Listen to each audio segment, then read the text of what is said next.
Hi children, welcome to today's class. Today we are going to discuss the 8th standard science 14th chapter, chemical effect of electric current.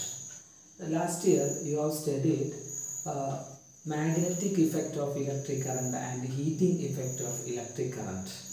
You may be remembering it. So when electricity passes through a conductor, yes, magnetic effect get produced around a current carrying wire. You have studied it.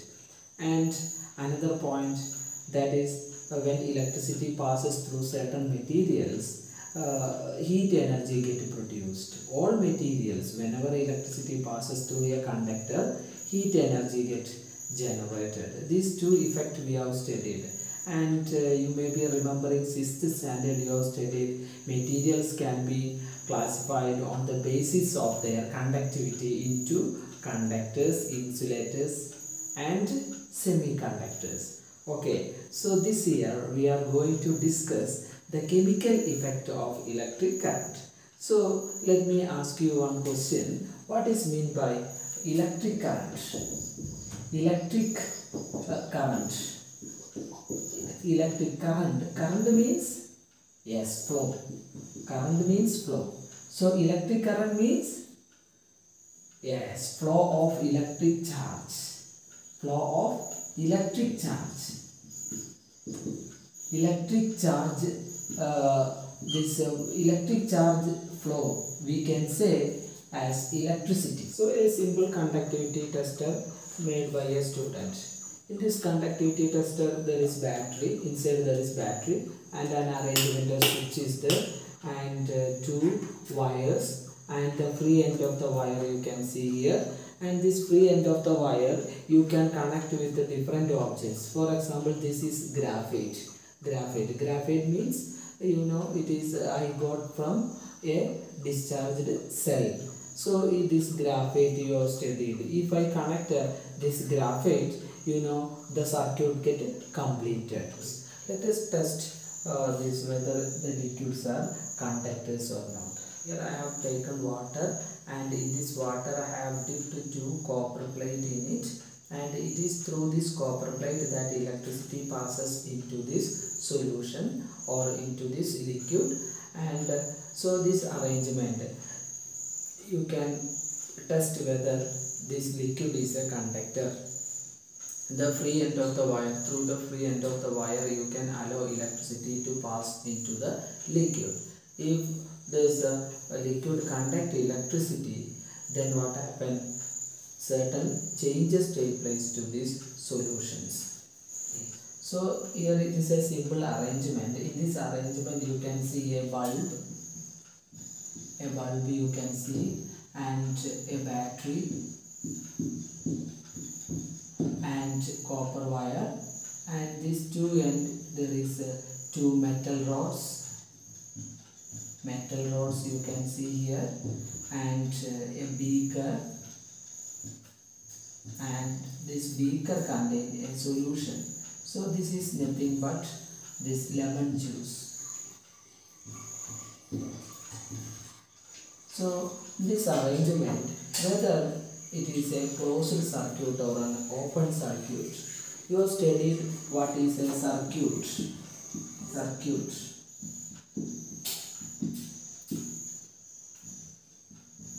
The path of electric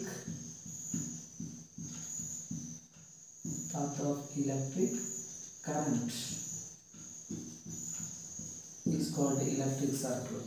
Whether this circuit is closed circuit or an open circuit. Here the bulb you can see it is not glowing, so we may feel that it is an open circuit, but it is not an open circuit. It is a closed circuit only. Closed circuit means the circuit which is complete. In the sense, electricity is actually passing through this circuit. Why the bulb is not glowing? You know, this bulb contain you know that the bulb contains a filament. A filament is there, and the filament glows only when it gets heated up. Only when this filament gets heated up, it glows. So we have seen that the circuit is complete, but the bulb is not glowing. Why it is not glowing? It is because even though current is passing through this circuit, that is very less amount of electricity is passing through this filament. That is not enough to make this filament heated up to glow. That is why it is not glowing. Now let us discuss what happens when electricity passes through water. You have studied water is a conductor. The ordinary water, the tap water, the water that we get from the well or the pond water, such water that we get from nature, it is a conductor.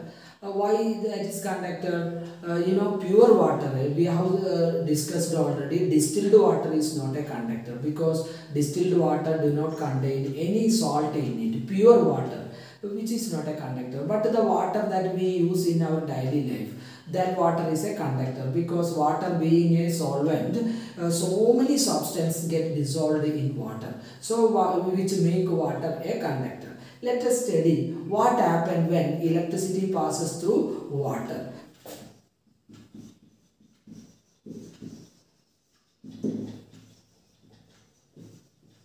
Electrolysis of water. Here the word itself you can see. Electro means electricity. Lysis means splitting. So electrolysis means splitting with the help of electricity. So when electricity passes through water, what happens? This water molecule get splits. Water is nothing but H2O. Water is H2O. You know that. So water contains hydrogen and oxygen. When we pass electricity through water, what happens? This water molecule gets broken down to hydrogen and oxygen gas. Let us discuss this activity here. So for this activity we need a beaker. A beaker is needed, and in this beaker you can take some water. Some amount of water, up to 3/4 of this beaker you fill with water. Okay, then you need we have seen already there are electricity has to flows into this water. So water it is not a very good conductor. Pure water is not a conductor. So into this water you have to add 2-3 drops of acids. Add 2 or 3 drops of dilute HCl or dilute hydrochloric acid you add into it. For what purpose? To make water a more conductor, to make it a very good conductor, so that electricity very easily passes through these solutions. So in these solutions we have to dip 2 electrodes. 2 electrodes are dipped in the solutions. Here the electrodes are 2 carbon rods. 2 carbon rods you can dip in these solutions. These carbon rods act as electrodes. Carbon rods are dipped in the solution. This carbon rod act as these electrodes for our experiments. Okay, and these carbon rods are connected externally to a battery. So this is connected to a battery. So connect it with a battery.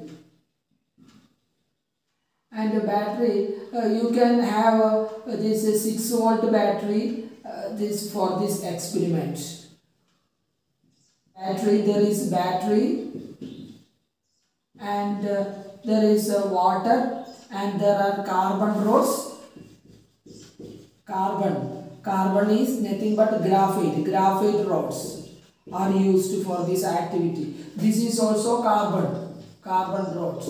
So here this is the positive terminal, and this one is the negative terminal. So this electrode connected to positive terminal, there is a name. We have studied it. This is positive and it is negative. The electrode connected to the positive terminal of the battery we can say as anode. This is anode, and it is connected to negative terminal, that is called cathode. The electrode connected to negative terminal is called cathode. Here the electrolyte is nothing but water with a few drops of dilute hydrochloric acid. It acts as electrolyte. It is the electrolyte.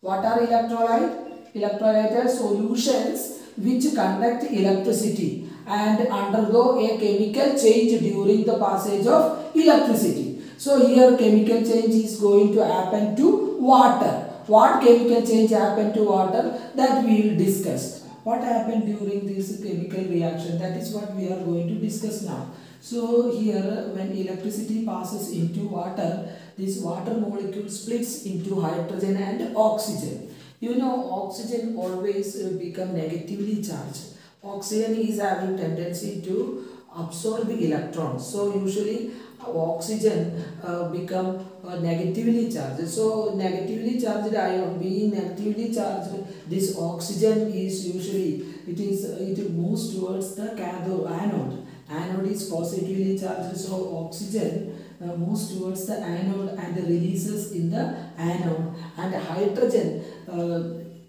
you know, hydrogen always tend to release electron. So when hydrogen release electron, hydrogen become positively charged ion. So positively charged ion usually moves towards cathode. You just understand, hydrogen is released in the cathode and oxygen is released in the anode. So at the anode what happened? Anode is positively charged. So oxygen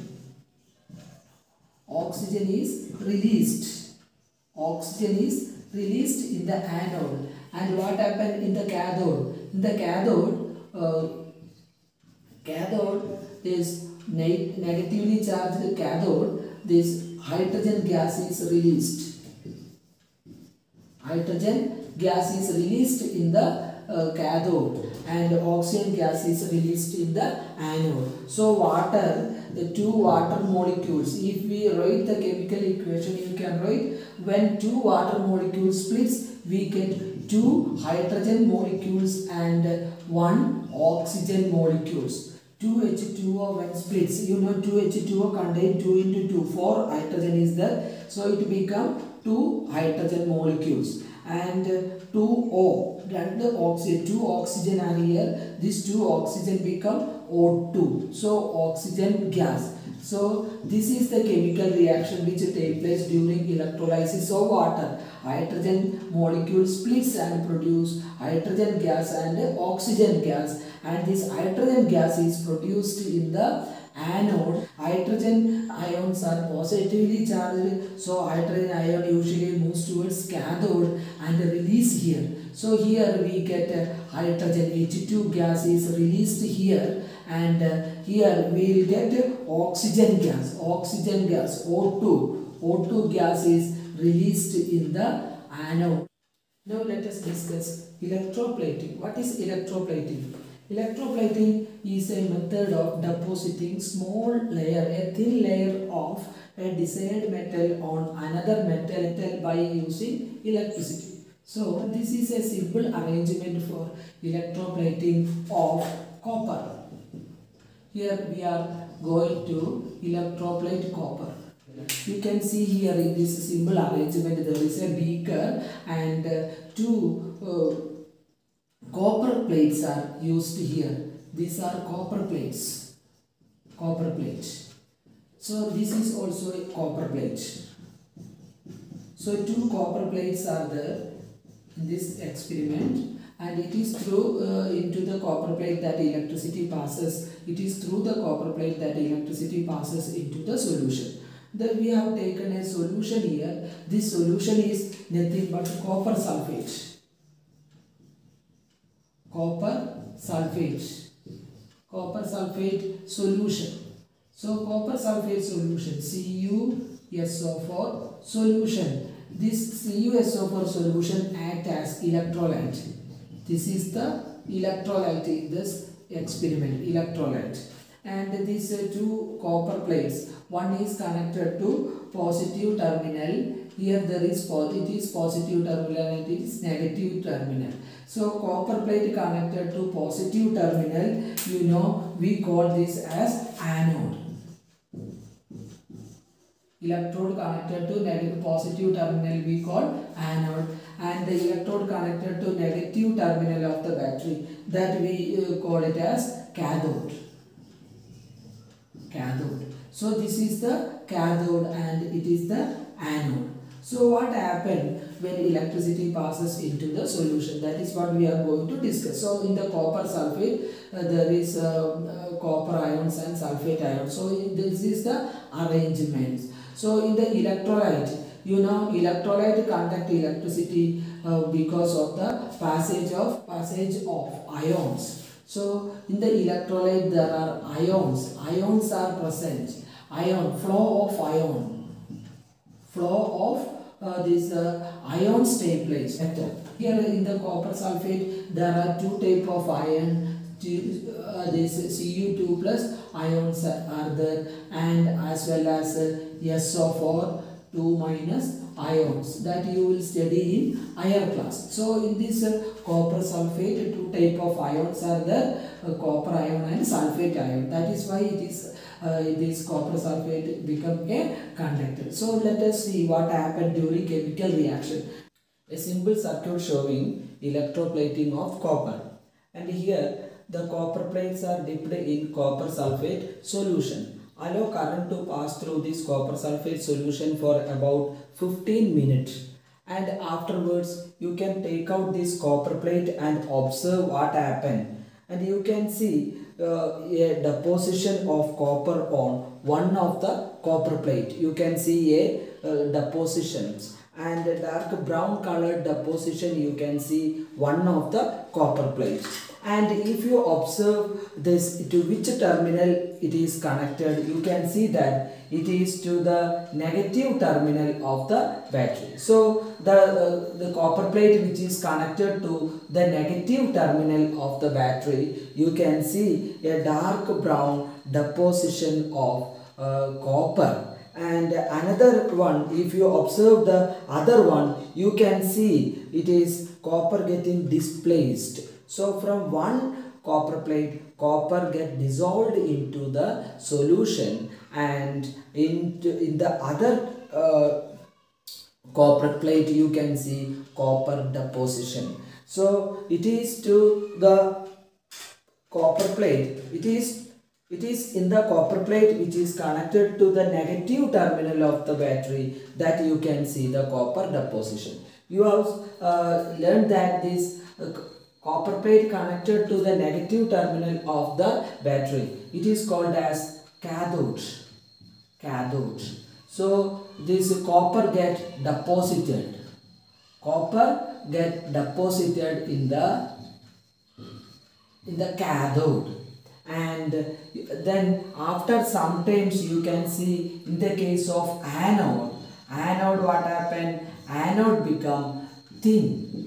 Why it become thin? It is why it is getting thin? Because it is from this the copper get dissolved into the solution, and this copper get deposited in the cathode, and it is what happened during electroplating. So the method of electroplating can be used in various purposes. You can see our bicycle handles, and the bicycle handles, wheel rims, and gas burner. So many objects you can see, chromium coated iron objects. Chromium is an expensive metal. The bathtubs as well as the handles of the bicycles, the bicycle wheel rims, and many objects, even our gas burner, everywhere you can see the chromium coated object. You can see here this nail cutter, you can see the smooth coating of chromium here, this gas lighter. Here in this all objects you can see chromium coated materials. See, and in the case of you can see here in this lock also, you can see the chromium coated objects. It is very expensive. Chromium is very expensive metal, so it is not economical to make the whole object out of chromium. So we can make the object with cheaper metals, for example with iron, and you can coat a thin layer of chromium over that, so that this iron object won't get rusted easily. And likewise you can coat gold over silver objects, or silver can be coated on this copper object by using this method of electroplating. So electroplating is largely used in our daily life. Another thing you can see, it is what is called GI. In the GI it is made of iron only, but you can see this iron object, it is coated with zinc, and this process you have studied in 7th standard, galvanization. GI, you might have heard GI. What is GI? Galvanized iron. Galvanized iron. So galvanized iron is widely used nowadays for making so many things, for roofing and all. We use galvanized iron for industrial purposes. So here what is done, a thin coating of zinc is done on iron object. So zinc resists corrosion, so it is done for preventing this rusting, to prevent the iron object from rusting. And the one of the major concern of electroplating is that the chemical that we use for electroplating, their disposal is very much concern for us. For example, this is harmful. This chemical, the chemical used for electroplating after use become a waste, and that waste is very harmful, and it has to follow certain standard of disposal, and it must be obeyed by strict rule. And the factories, if they are releasing this chemical used for electroplating into the environment, it may cause a lot of problems, soil pollution or water pollution. So strict rule must be followed while the disposing the chemical used for electroplating. For copper plating we use copper sulfate. Likewise, whatever metal you are coating, you have to take care. Suppose you want to coat gold on silver, then the two electrode that you are using, this anode must be of gold, and cathode you can use the silver. And from anode, this is gold get dissolved into the solution and get deposited in the cathode, means a silver object. Likewise, so whichever metal you want to coat, that metal you have to take as anode, and on which metal you want to coat, then that metal you have to take as cathode. That is what you have to take care while doing this electroplating technique. We have seen electrolysis of water, as well as we have seen electroplating of copper. So this method of electroplating, this can be used for purification of impure copper. So to purify impure copper, we can use electroplating method. So how we use this method for purification of impure copper? When we are purifying impure copper, the same arrangement as we have seen electroplating. You can see here we have taken impure copper as anode. Anode is impure copper. So it contains copper as well as some impurities within it.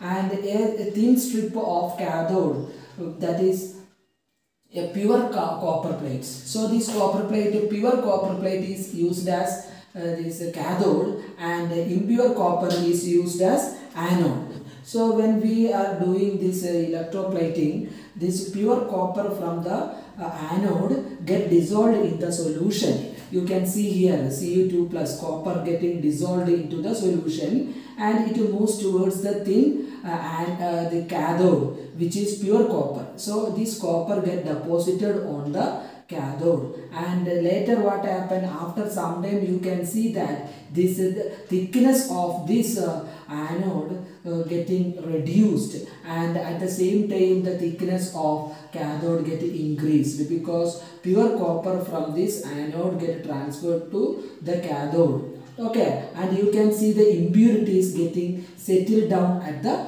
bottom. So we have discussed chemical effect of electric current, and in that we have discussed what are electrolytes, what are electrodes, two type of electrode, cathode, anode, and electrolysis of water, electroplating, and the advantages of electroplatings. So let us see in the next class with some other chapter.